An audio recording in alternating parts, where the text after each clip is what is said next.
for your little runny noses, deodorant, mints, the whole shebang. And you couldn't even just wipe up your little accident and even just throw it in the trash. I would rather you do that than you come up here and tell me that I have to go in there and clean up one day. Clearly you're having a bad day, but I tell you what, since I'm such a good person, why don't I go clean it for you? Hey girlie, how can I help you today? Let's see, I have a tanning membership at a tanning salon. I wonder what I could possibly need assistance in. Geez, you do in fact have a tanning membership here at this tanning salon that I own. And this tanning membership that you have allows you to spray tan as well as lay in the bed. So, I wonder how I can assist you today.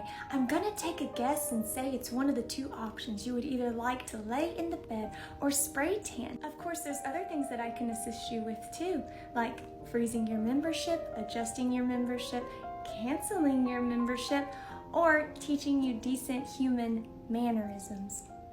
You decide. I wanna lay in level 3 for the full time. Okie, it's going to be an extra $5 to upgrade to the next level for today. Do you want to pay cash or do you want me to charge the card that's on file? I have a level 3 membership. No, you have a level 2 membership. See?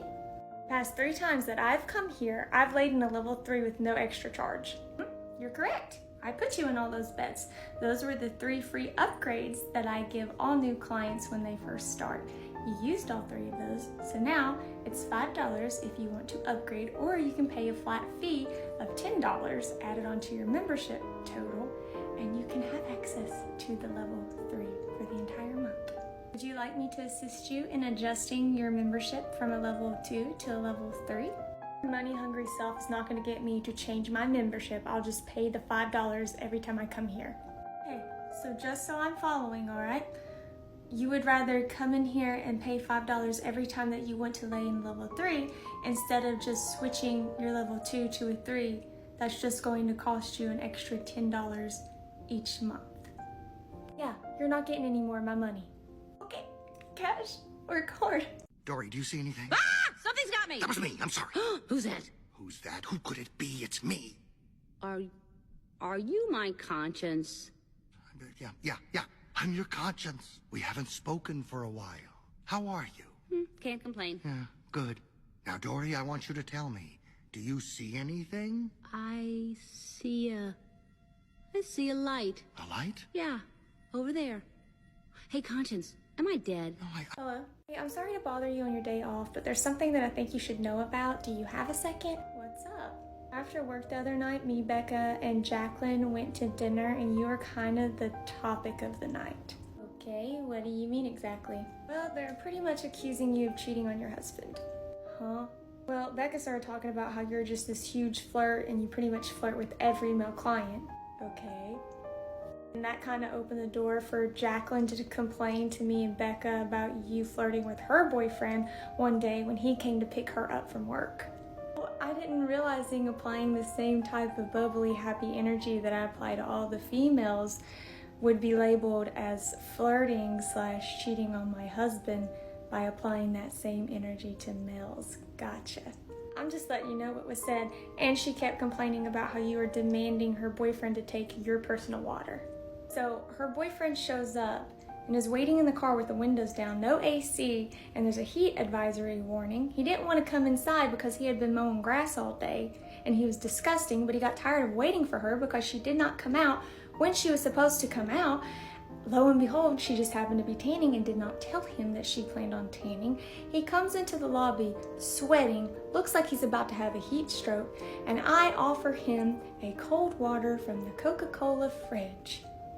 And she just so happens to walk out of her tanning room as I'm doing this, and she accused me of flirting because I offered her boyfriend some water so that he wouldn't have a freaking heat stroke.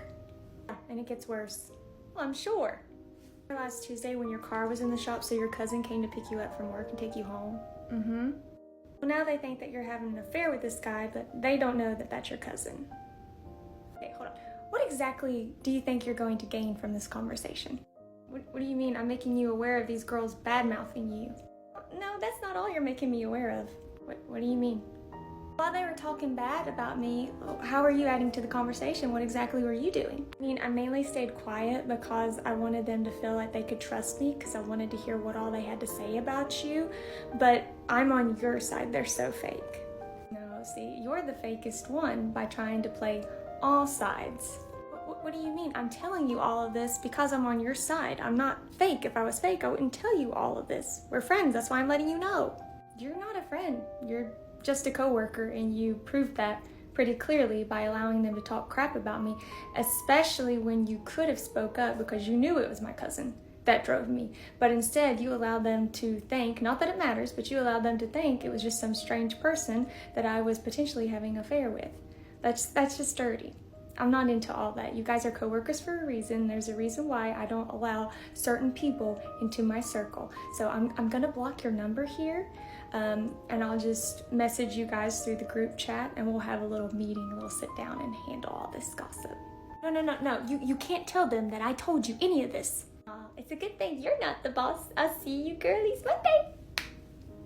This is the compliment I get the most on the majority of my videos. Also, Colin, I love you. You're so sweet to me always. You're just always so supportive in my comments. So I just wanted to say hi. I love you. I appreciate you. And I have a filter on because I want to reveal something to you guys. I don't, okay? So here's the filter. I'm going to show you without the filter. I have really bad melasma. This lighting isn't doing it justice. It actually looks much worse than this in the sunlight. My skin is clear per se so far as like acne goes. That's just genetic for me. I've never really had acne. I've been really blessed with that. But my skin tone is actually very, very uneven. I even have like little marks on my nose. So, and it's from even if my face just touches the sun with sunscreen. With sunscreen, I do wear sunscreen. I know my content is a lot of tanning bed content. I don't tan anymore. I do get sun outside because I do like being outside, but I always wear sunscreen. But the reason that my skin looks flawless in my content, and no, I'm not about to sell you anything, I promise you. It's just bomb lighting. And I'm not selling you this. I'm just letting you know what it is. I do use Charlotte Tilbury's Flawless Filter. I don't like foundation, but it makes your skin really glowy. But there's also dupes because, in my opinion, it is overpriced. But there are dupes for that as well. It's just good lighting. That's it. So don't compare yourself, please. Please, because I promise you it's not flawless. It is not flawless, but you guys are so freaking sweet. I love you. But I just wanted to reassure everybody because I know that social media can make us compare and stuff. And my skin is very not flawless. I'm on the birth control and it's made my melasma way worse. Even heat will make it like flare up really, really bad. So it is what it is. I love you guys.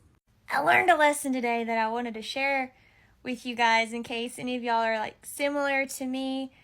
Even though I was trying to be kind, I learned a valuable lesson today.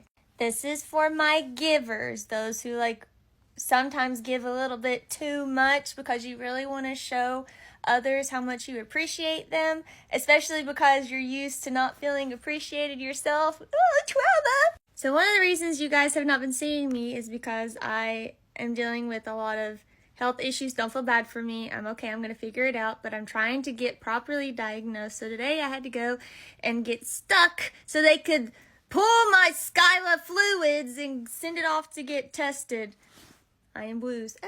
Now, anytime I have to give the red juice, I pass out. So I was already a little bit nervous, but I was trying to stay calm. And the sweet lady who was going to stick me came out to the waiting room. Oh my gosh, she is just an angel. And she already made me feel super comfortable because I could just feel that she was genuine and she was smiling just ear to ear. And she goes, "Baby, do you have good veins? Are they nice, thick, and juicy or what?" And I'm like, "Oh, not really. A lot of people have trouble, getting a vein." And so we're in the hospital and she runs down to the labs to get like this tiniest needle she possibly can. This sweet angel comes back out of breath to get me because we're in the hospital and she ran all the way to the labs back to the clinic that's inside of the hospital so that I didn't have to wait long. I had already purchased this kit, this food allergy kit, and she was just filling the vials for me, and it tested for other like diseases and whatnot. But anywho, so I already had this kit that she had to, walk us through and everything. So she was super helpful with that too. She had the most amazing bedside manners because too, I know she could tell that I was nervous, but she was genuinely just sweet and caring and kept telling me what a good job I was doing, and my veins were being a little troublesome and she had to stick me twice because they kept blowing out. But just super sweet, didn't make me feel like a bother at all. And I felt bad because the only time that I could make it there was around 11:30, and so this puts her doing this around lunchtime. Everybody else was going to lunch and everything, and I was just looking at her, taking her time with me, being super patient and reassuring and kind. And then she helps us with the kit on top of everything because it was a little bit more confusing than what we realized, and we should have, better prepared ahead of time. But we thought we knew what we were doing. We didn't. She walked us through everything. My husband and I are telling her the whole